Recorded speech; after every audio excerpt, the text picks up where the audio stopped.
শ্বশুরবাড়ির সবার মন জয় করে নেওয়ার জন্য একদিন বুদ্ধি করে পালং শাকটা এভাবে রান্না করে নিলাম।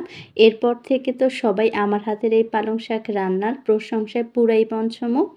আর সবসময় সবার বায়না এভাবেই যেন পালং শাকটা রান্না করে তাদেরকে খাওয়াই। তো আসসালামু আলাইকুম, প্রতিদিনকার মতো চলে আসলাম নতুন আরও একটা ভিডিও নিয়ে। তো আশা করছি পুরো ভিডিওটার সঙ্গেই থাকবেন। আর আমার কাছে সবসময়ই মনে হয় হাতে কেটে যদি এভাবে শাক রান্না করা হয় তাহলে সেই শাকের টেস্ট কিন্তু পুরাই দ্বিগুণ হয়ে যায়।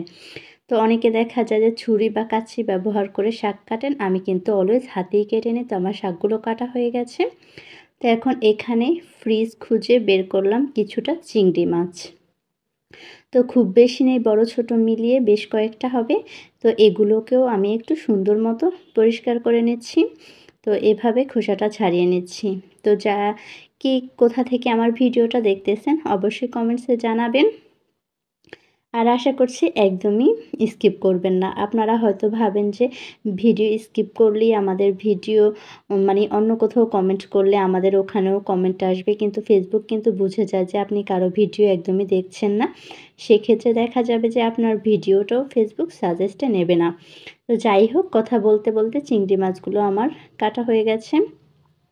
তো এখন চলে যাচ্ছি মূল রান্নায়। কড়াইতে এখানে আমি খুব বেশি একটা তেল দেইনি, কারণ শাকের পরিমাণ খুবই কম। তেল বেশি হয়ে গেলে খেতে ভালো লাগবে না। তো 2টা মাঝারি সাইজের পেঁয়াজকে একটু থেঁতো করে নিয়েছি, সঙ্গে 3-4টা রসুন আর 3-4টার মতো কাঁচামরিচকে একটু থেঁতো করে নিয়ে তেলের সঙ্গে ভেজে নিয়েছি।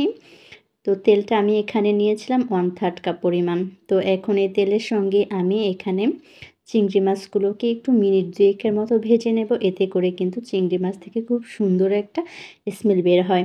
তো এখন একটু লবণ দিয়ে দিলাম, 1 চা চামচের মতো হলুদের গুঁড়া দিয়ে দিলাম আর 1/2 চা চামচের মতো মরিচের গুঁড়া দিয়ে এখন একটু মাছগুলোকে ভালো মতো ভেজে নেব।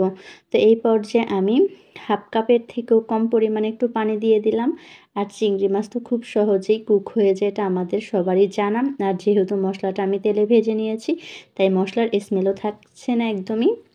তো যখন মশলাটা প্রপারলি কষানো হয়ে গেছে, ওই পর্যায়ে আমি শাকগুলো দিয়ে দিচ্ছি। আর এই শাকে কিন্তু অনেক বেশি পরিমাণে পানি বের হয়, এটা আমরা সবাই জানি। অ্যাকচুয়ালি আপনাদেরকে আমি রান্না শেখাই না, দৈনিক আমি যে রান্নাগুলো করি সেগুলি আপনাদের সঙ্গে শেয়ার করি। এই যা ভুল ত্রুটি হলে ক্ষমা সুন্দর দৃষ্টিতে দেখবেন। আমি একদমই ঢাকিনি আর একদম হাই হিটে আমি রান্নাটা করে নিয়েছি, কারণ শাক প্রচুর পানি বের হয়েছিল আর পানিগুলো টানিয়ে নিতে হয় খুব দ্রুত। বেশি সময় ধরে রান্না করলে শাকটা ওভারকুক হয়ে যায় আর এরকম সুন্দর সবুজ কালারও থাকে না, সেক্ষেত্রে শাকটা খেতেও কিন্তু একদমই মজা লাগে না। তাই দ্রুতই না ঢেকে শাকটাকে রান্না করে নেবেন আর পানিটা টানিয়ে নেবেন। ভালো লাগলে একটু শেয়ার করে দেবেন, ভীষণ মজার ছিল। আল্লাহ হাফেজ।